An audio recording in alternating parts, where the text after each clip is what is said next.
Happy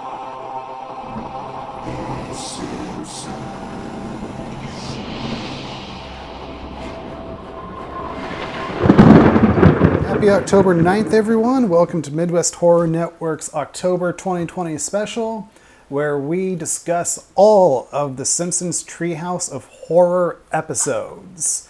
Yes, we are going through every single one of the Simpsons Halloween specials. Today we are recording from the back alley behind a porno theater. Because why the hell not? Yeah, so today we are talking about Treehouse of Horror number 9. Not my favorite trio of stories. Just going to say that up front. There's a lot of funny stuff in this one, I thought. It's not the worst episode we've watched. It wasn't the slog that Treehouse of Horror 2 was. But, like, the last one we just watched, Treehouse of Horror 8, like, that's, I think, one of the quintessential Treehouse of Horrors from my childhood. And Treehouse of Horror 10, the next one we'll be watching, that's also one that I remember very well. This one, I've just always had trouble remembering. That's my thoughts on the episode, but we're here to get all of our thoughts. There's clearly some winners and some losers here. Yeah.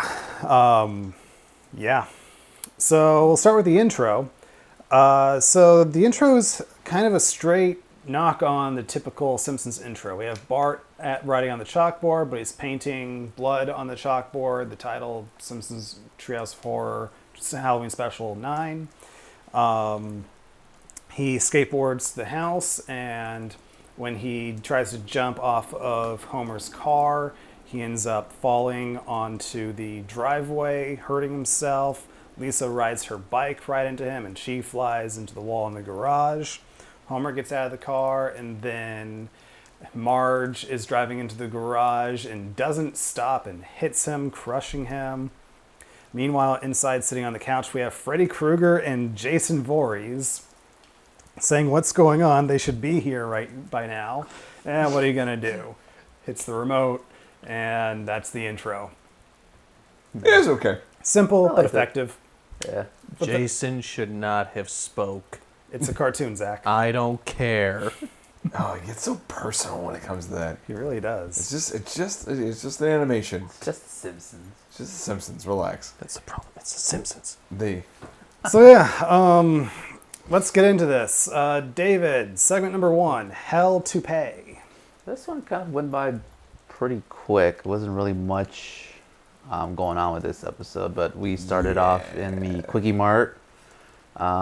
We are focusing a lot on Snake this segment, which is, I don't know if you don't know Snake. He's the resident bad boy of the town. Resident criminal. Criminal, bad boy, whatever. Greaser, yeah. So we're at the Quickie Mart. I think he dips his cone at one He's point. thinking of buying a new comb and wants to see how it handles. So instead of hair gel, he uses nacho cheese.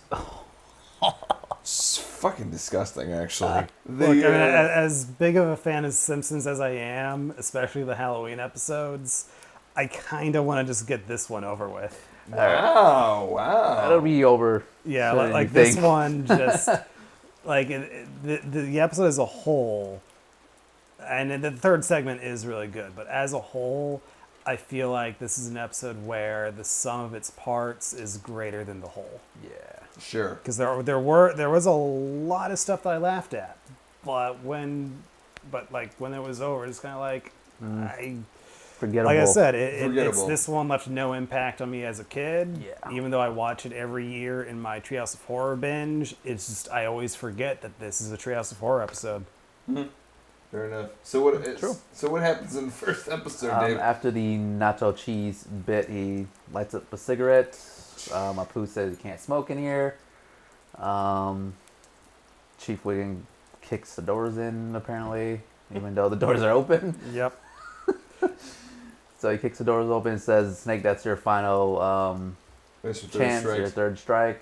We're taking you in, and unfortunately your third strike is you're condemned to death.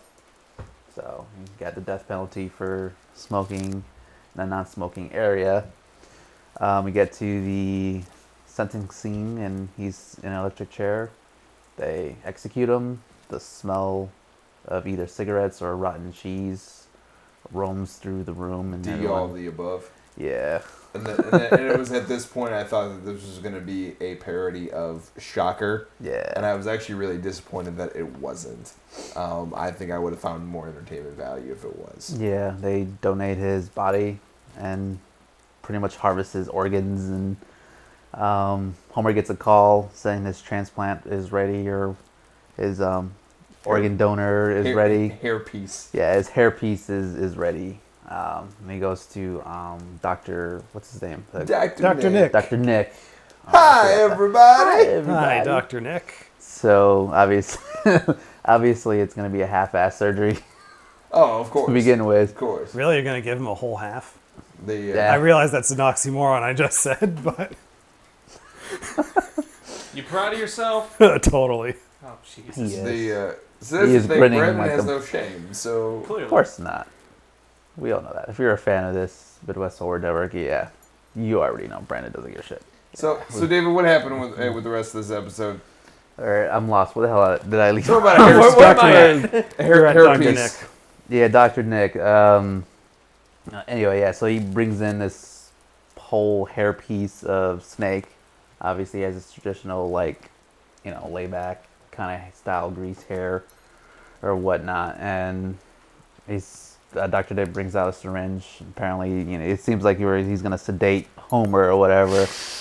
He's like, this is going to knock you out, and punches Homer and just takes the drugs himself. Yeah, that's pretty great. The whole unsanitary tool of a pizza cutter from the table that he grabbed from the pizza box with the pizza slices on the counter for some reason. I don't know, but he uses that to cut Homer's head open to put the hair on him, and we are at their house. He's sleeping or whatnot, or shows off his hair. Then we show him sleeping. The hair grows into his brain. He turns into Snake. During the Quickie Mart, I forgot the big important part is he threatens to kill all the witnesses that were there, including Bart. Snake threatens. So, yeah. So, Homer's Snake now. He goes and pretty much kills off Apu and Mo, who were in the Quickie Mart, and tries to kill off Bart. That was pretty much it. Homer pulls out his hair because he realizes he doesn't want to kill his son. That was pretty much the episode. Yeah. Yeah, that was it. It was Cops shoot the hair. It was very plain. The structure on this one was very loose. It's like everything that happens because they just wanted it to happen. Yeah. There were a lot of funny bits though. So I mean, the structure wasn't there, but the jokes were. I particularly liked Apu's death, where Chief Wiggum's talking to the news reporter. And he's like, "We have no leads. However, I can say with 100% certainty that he did not suffer." And then Lou just says, "It looks to me he suffered a lot." You just see Apu's legs sticking out of the squishy machine as Chief Wiggum is drinking a squishy. He's like, "Oh, come on, Lou. How long are you going to let me keep drinking this thing?" Takes another sip. That was the highlight of the episode. That was just that one. Yeah, that funniest moment for this was between that and a moment that happened in the third segment, but we'll cover that when we get to it. Yeah, there was a lot of ones in the third segment. Oh yeah. Yeah, this one was. I mean, like I said, jokes were there, structure wasn't. It was just like a collection of a bunch of jokes. Yeah. It felt very thrown. It felt like they just threw everything at this one. You might, interesting enough, you may have to take a look back and what was going on at the time. Who knows? They may have they said, "Oh, we got to do one this year. Let's just throw something together." So there may have been a lot of that going on. Who knows? Which I mean, I can't remember when they implemented this, but I'm pretty sure it was well before the season we're watching now. But they would write the Halloween special at the end of a season and throw the animation schedule for the Halloween episode in with basically the season before it's supposed to air. So this was season 10, okay? So they would have written this one at the end of season 9 and have the animation happen at the tail end of season 9, because they would have to have like all these new character models and unique animations for it, so it takes longer to animate the Halloween specials. So then that way, when they start production on season 10, they already have their season 10 Halloween special ready to go. Sweet. After a certain point, they did decide, let's give ourselves some extra time for these Halloween specials. Fair enough. And I'm pretty sure that was implemented well before the one we just watched. It's just the writing on this one just felt like we're going to throw everything. We have this story idea for a toupee taking over Homer's brain, and it's like they had a fan going and they threw that story idea in the fan, and it's all these pieces just landed everywhere, and whatever happens. Yeah. The episode. Yep, that's it. So, I guess what did you guys think of it? About that, it was kind of like Swiss cheese. As soon as I saw Snake, I knew what the episode was gonna be, or that segment was gonna be about. And I think I think they could have structured it a lot better. Yeah. It definitely was, some funny bits here and there, but I can guarantee I'm gonna have the same opinion that you had, which is I'm gonna not remember this. It was definitely one of my favorites as a kid, though. Like, that's interesting because as a kid I'd be like Brandon, I wouldn't even remember this. Yeah, like I said, it's previous episodes to this, like the last one we watched. Of course, the one with the shinning, the toaster, and the Nightmare cafeteria. That one I remember. Nightmare at 5.5 feet, and Bart Simpson's Dracula, and the Devil and Homer Simpson. Even King Homer. Just like a lot of the earlier ones we've watched are just staples of my childhood. And even the 3 segments in the next Treehouse of Horror that we'll be watching. I don't want to say what they are because I want to keep it fresh for you guys, but even the next episode as a whole is very, like, I remember all 3 of those segments from my childhood, but just for some reason, this one, even as a kid, left no impact on me. And it still leaves no impact on me as an adult. They're not all going to be winners. No, it's this odds probability. What with you, Zach? I enjoyed it. What? Wow, you enjoyed the one that we all hate. Why did you like that? Yeah, I want to hear about this. I gotta hear about this. Just simple. It wasn't, idiots being idiots, and yeah, I like them shooting the shit out of the toupee at the end. I thought that was funny. Yeah, Homer punching Bart in the face is pretty funny too. Yeah, You're punching me in the face, you fucking idiot! Man, I'll show you that. Yeah, I mean, it's not like the greatest thing in the world, but I'm like, yeah, realistically, this whole trio of episodes are like the 3 main episodes I remember whenever I think of all this shit. Oh, all right. Yeah. So the one that left no impact on me is your quintessential Treehouse of Horror. Realistically, it's the 3rd episode, but yeah, like this whole episode, like with all 3 of them combined, yeah, these are the 3 main that I always remember when it comes to this. Yeah. The 3rd episode I will remember forever, though. The 3rd segment I will remember forever. This took a twist. It did. Like an M. Night Shyamalan one too. Yeah. What a twist. I was not expecting that. Wow, Brendan's all shocked and no, I'm in shock and awe. Let's move on. Yeah. Nice. Episode 2. All right, episode 2, Terror in Tiny Toon. Mark, tell us about this one. It was really fucking hilarious to see this episode, not because of what was going on in the episode, but because of what we did before David got because here what tonight. before.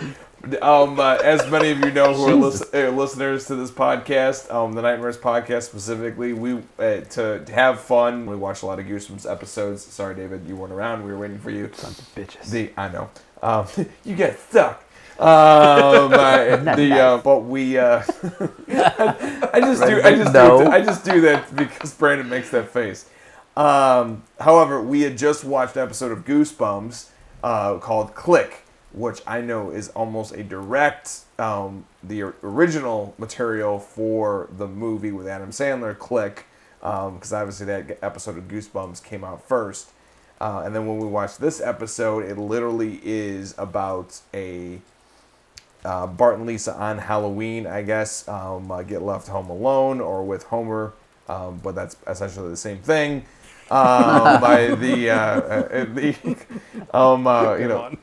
Everyone laughs, acts like that's just true. So I guess they find. I happen to look away. I don't know where they were. They looked at. They found the battery, but they found a Homer's toolbox. Homer's toolbox found a TULE box. Wow. Anyway, How? They find some plutonium in there that they use as a battery. And know that they do not put it in a DeLorean and make it go to 88 miles an hour. They put it inside a remote. See, I would do that. I know, so would I. Yeah, normal people would do that. Are we normal though? I don't know. I think. Who said I was normal? Yeah. Compared do to not the- accuse me, sir, of being normal. How dare you? The disrespect and blasphemy. Anyway, so Lisa and Bart put it into the remote. The remote turns into a magical remote, very much like the episode of Click, and then also the Adam Sandler movie, where they have a universal remote that can control their TV, and then and the universe, and that too. Then they go ahead and get transported into an Itchy and Scratchy cartoon, where they soon realize that I can't remember who's Itchy and who's Scratchy. Itchy is the mouse. Is the mouse, so Scratchy. Scratchy ends up getting something awful happens to him. Decapitated. Yep. Turned into a jack-o'-lantern. D, all of the above. And Bart and Lisa laugh, and then Scratchy's like, "That's not funny. You're making fun of my pain. Like, we should kill you."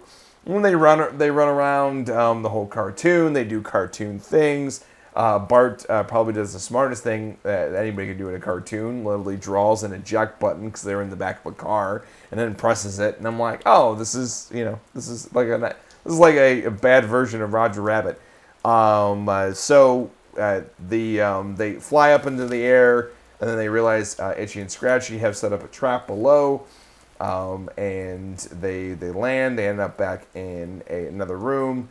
And they're about to get eaten by piranhas, and actually Bart does end up getting eaten by piranhas. Homer finally presses the exit button and gets them out of the TV, and then Lisa, smartly enough, presses rewind. All the piranhas uneat Bart, and then everything is fine. And that's it. I think this may be the most forgettable. Well, also, Itchy and Scratchy do break out of the TV. Oh, that's right. And then they put Itchy into a mouse hamster cage, mouse cage, and then he ends up running the wheel. And then Scratchy ends up falling in love with the house cat. And Snowball too. And then they say, well, somebody's in love. That means you got to get neutered. And then he screams, and then that's the end of the episode.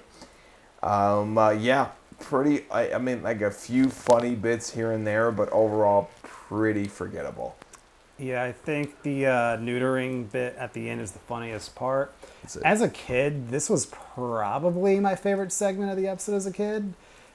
Watching it now, it's like, I don't think I laughed once. Like, I feel like they spent a lot of time on the setup, and when they were actually in the cartoon town, there really wasn't a whole lot that they did. And even though The Simpsons are a cartoon, this was their time to actually acknowledge they're in a cartoon. Like, they're now a cartoon within a cartoon.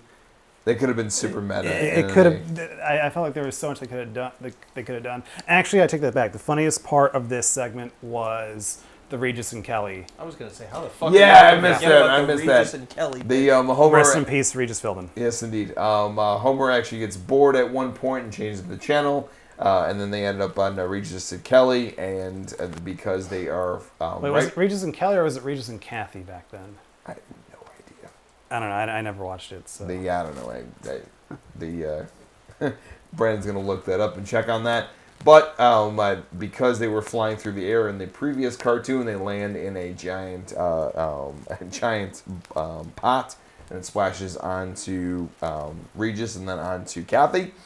Kathy. And then Kathy probably makes the funniest joke of that segment, and which was extremely dated. Tom DeLuise can interview himself. And okay, while I'm looking at the cast list for this, For the intro, apparently Robert Englund was the voice of Freddy.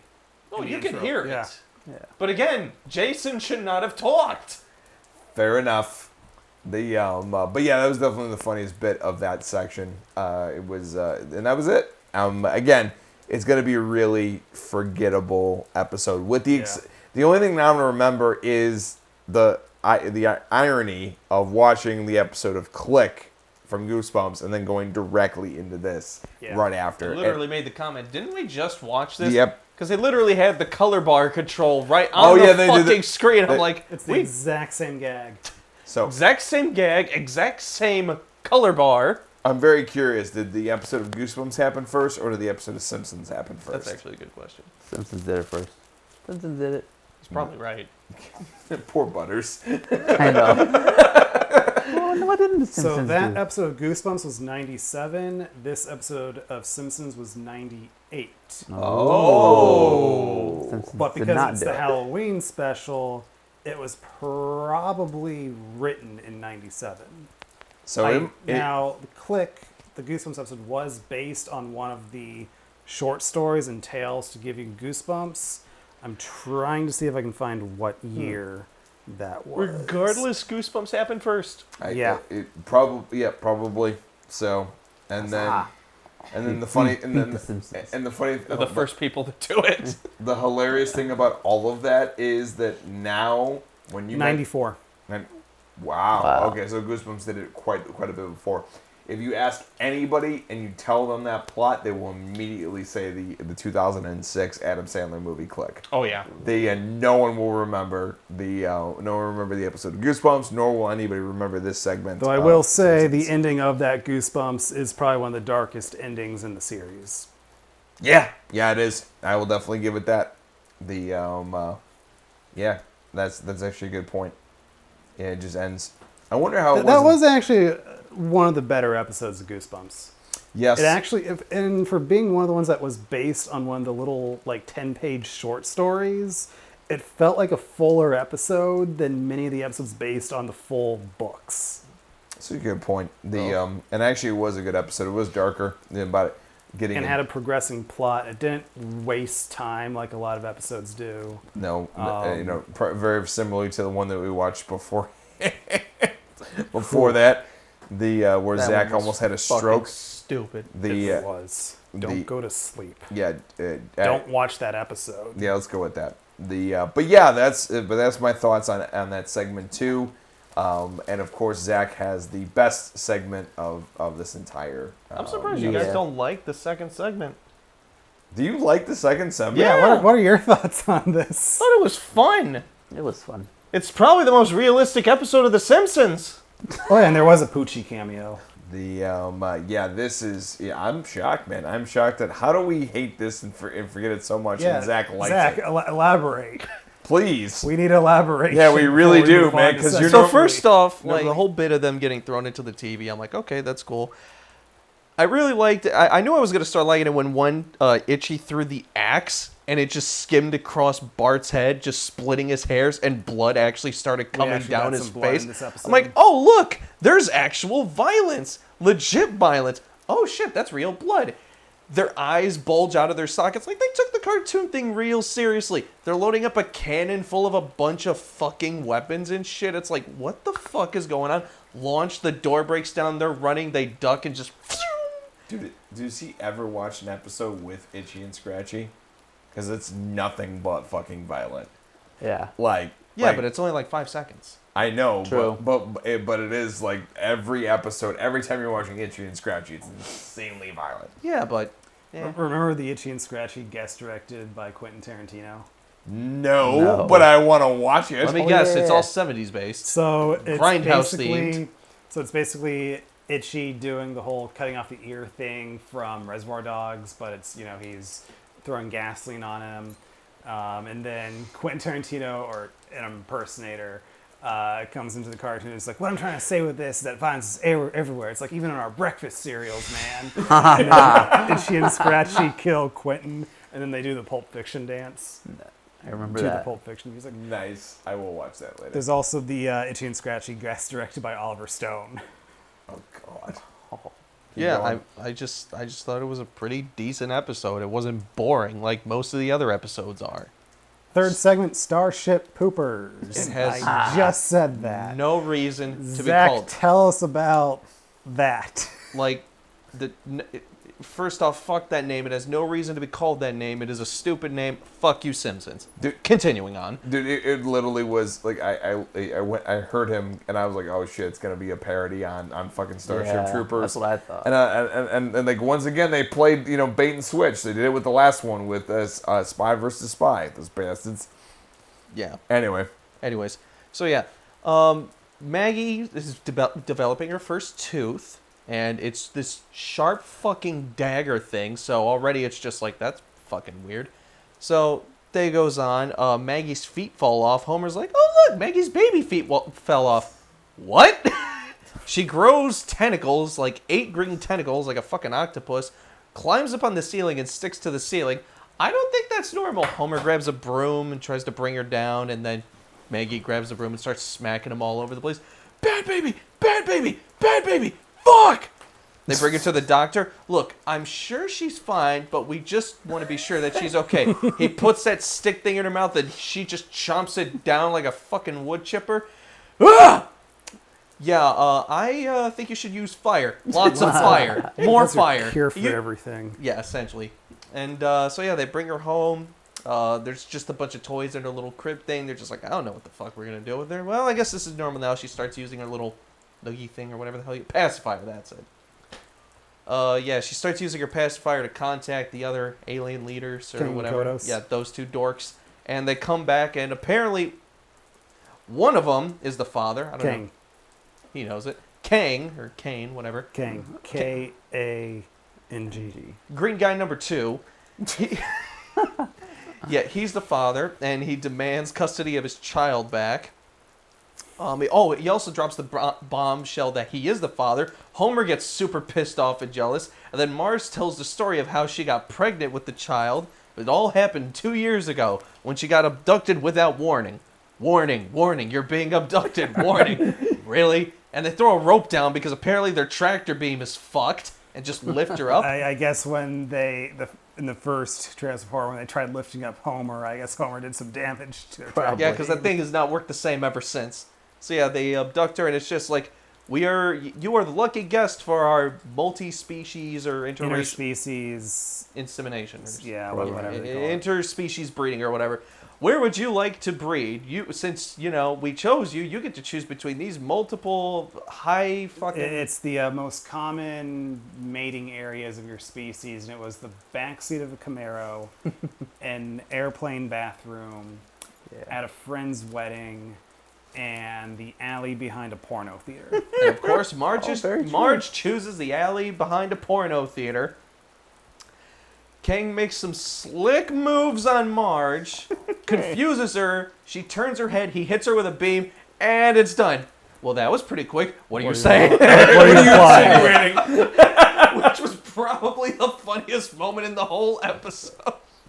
And then he just proceeds to hit the dump button and throws her ass back on Earth, where and then she's pregnant for 8 months, and bam, you got Maggie.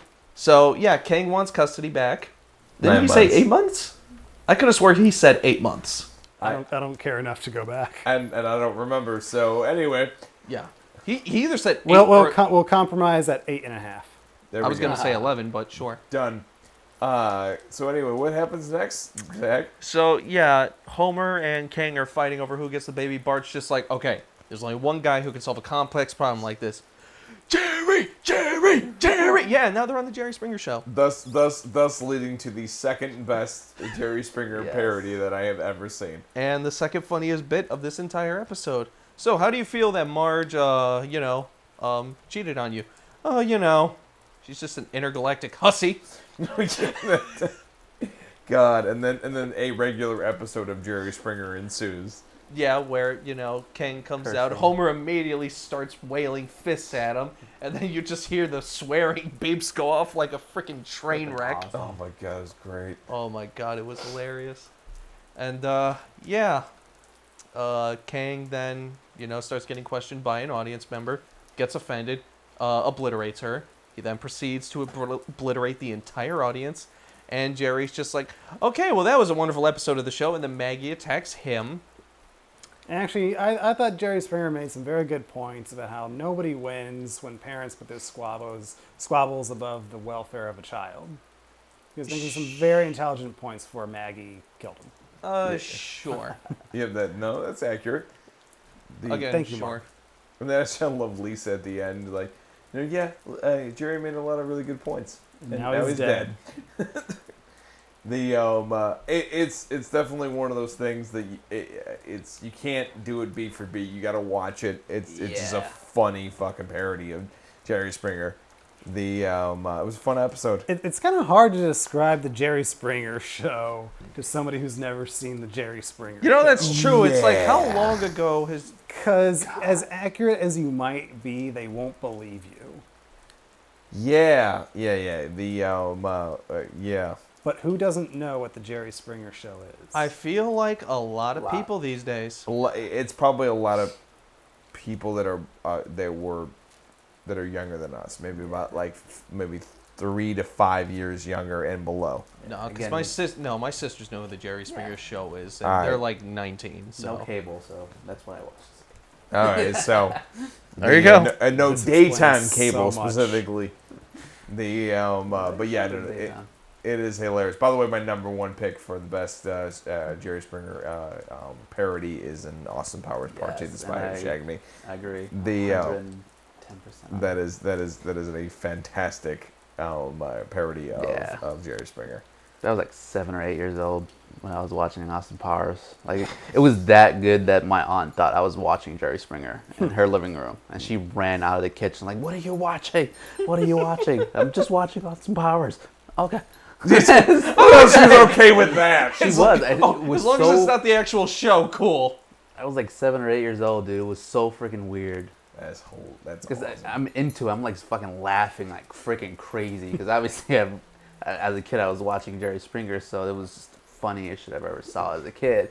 And then all of a sudden, my aunt's just like screaming and running out to the living room, like, "What's going on in here?" Funny shit ever. Yeah, it was great. But yeah, I would definitely recommend.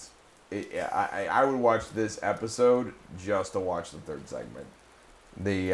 I would probably, if I ever caught this again, like if it was on on TV, or if I wanted to watch a couple of the Treehouse episodes, I would skip the first two and I would go straight to the third one. Yeah, you wouldn't miss much, really. No, you wouldn't. The second one, I enjoyed it though. I enjoyed it. Fair enough. Probably the only one I'd watch straight through and just be like, okay. True. This is a Zach episode here. This segment I really liked. It was funny. I feel like I don't have much to say about it outside of that, though. That's all that matters. That is all that matters That is there. all that matters. So, any last thoughts on this segment before we do our recap? No. All right. No. So, funniest moment of the episode. Intergalactic Hussy was pretty fucking funny. I thought it was wow, it's done already? That was quick. Yeah, that was what do you also say? That was pretty fucking Yeah, that was funny. mine. That was. What are you insinuating? Those two were pretty fucking great. I thought that was fucking Had hilarious. salt in the wound with the dump button. Yeah. I don't know. Each segment did have one really good joke for me. The first one was, of course, Apu in the squishy machine. The second segment had Regis and Kathy, and the third segment had, well, that was quick. What are you implying? But I'm probably going to go with what are you implying, because I think that was the one joke where all four of us were just audibly laughing really hard. So I think that's where I'm going to get my pick from. Scariest, creepiest, or grossest moment? Well, we know what Mark's is. Yeah, the nacho cheese, man. It was fucking disgusting. Fuck's the matter with that fucking schmuck? He's going to go home tonight and hide his nacho cheese so he doesn't feel embarrassed. Yeah. Okay. I'm trying to think of So what try mine it would be, out, because Nick. this episode as a whole really leaned heavily into the comedy this time. Yeah. I'm gonna have to agree with Mark here. Nacho cheese. Yeah, that was It's- disgusting. And it's not disgusting. It's horrifying for a different reason. Or I'm like going to after, agree it's disgusting, but again, I'm not going to or insult maybe Mark right now. like after Oh my Snake God. gets electrocuted and all the smell just all heads up in the fucking room and everyone's just like, oh. I can kind of feel and smell that shit, dude. Felt kind of bad for them.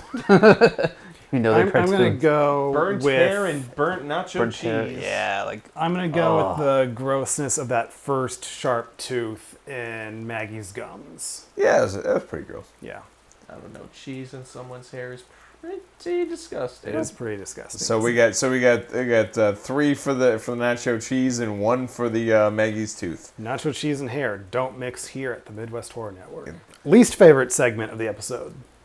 First one. Yeah, probably the first one. I'm gonna go with the second one. Wow, you are soulless. Like the first one, the structure wasn't there, but the jokes were. Whereas the second one, even though the structure was there, the jokes didn't really land for me all that much. So I was at least entertained by the first one, but the second one, I was kind of just sitting there. Fair enough. David? probably gonna have to say the first one Oh, for me. we got another 3 against 1. Yeah. All Shucks. right, what about favorite? 3. Three. 3. Okay, we're unanimous on that one. Yeah, definitely unanimous. I figured we would be. Yeah. So gentlemen, David, final thoughts. Definitely skip the first 2 segments. You won't miss anything. Zach, squirrels. of course. Brandon. Not my favorite Treehouse of Horror.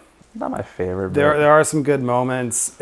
It's not the worst one. Yeah. Like I said earlier, Treehouse of Horror 2, that one was a slog for the most part. This one at least kept moving, even though it's even though the second one I thought had a lot of missed opportunities. It was really well animated. Yeah, not my favorite, but they're not all going to be winners.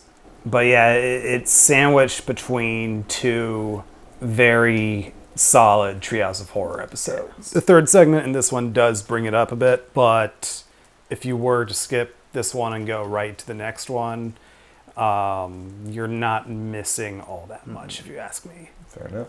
No, I mean, essentially, for you, Brennan, you're either comparing structure from the first one or jokes for the second one. Yeah. And I guess jokes for you. Probably. Yeah. So, but yeah, I would definitely agree with David on this one.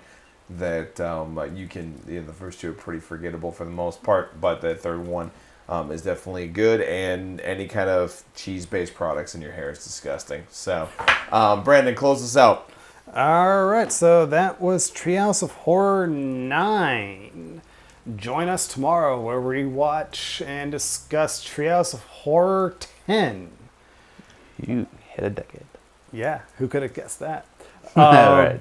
So yeah, be sure to check out our regular podcast, the Nightmares Podcast, and you can check us out at Midwest Horror Network on all of our various social medias, including YouTube, Facebook, Instagram, Slasher.